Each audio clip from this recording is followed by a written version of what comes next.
देखंतु आमे ए case T को सोमवार टेकअप करिचु। आज आमे आसीथिलु इनक्वायरी करिया पाई। भरतपुर थाना रे जहाँ तांको पाखे डॉक्यूमेंट अच्छी आमे ताको रिसीव करिचु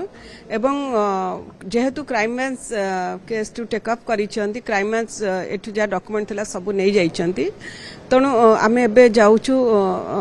विक्टिम रो घर को जिबु प्लस तांको सहित आलोचना करिवु क्राइम ब्रांच ऑफिस मध्ये जिबु सेठी मध्ये आलोचना करिवु सेठी मध्ये डॉक्यूमेंट मध्ये आमे आनिबु तापरे कमिशन तरफरु हमर गोटे कमिटी करिके आमे ताकु मध्ये इन्वेस्टिगेशन करिवु तापरे आमे सरकार को रेकमेंड करबी या सहित डीजीपी के सहित मध्ये आलोचना करिवु। देखंतु जहा कागज पत्र थिला क्राइम ब्रांच सेडा तांको पाकु सब नेइचंती एवं तांको पाकरे जा थिला आमु मध्ये से देइचंती। देखंतु से जहा थिला आमे ताकु तांको पाकरे जा थिला आमे ताकु नेइचु या सहित आमे मध्ये क्राइम ब्रांच ऑफिस मध्ये आज बाहरुछु एवं सेठी मध्ये आमे आलोचना करिवु। देखंतु प्रत्येक थाना रे महिला शिशु डेस्क रहिछि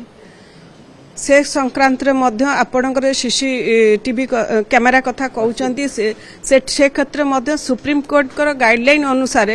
प्रत्येक थाना रे इंस्टॉल करा जाइतिला से कमिटी रे मो थिली किंतु जेहेतु ए थानाटी एबे शिफ्ट हेइची से अनुसार एठी नाही माने शॉर्टली ताकू इंस्टॉल करी जतबेले कमिटी सेतबेले इंस्टॉल हेइतिला जेहेतु आंकर एबे फिजिकली तांकर इंस्टॉल एबे हेइनी शॉर्टली से माने करिवे।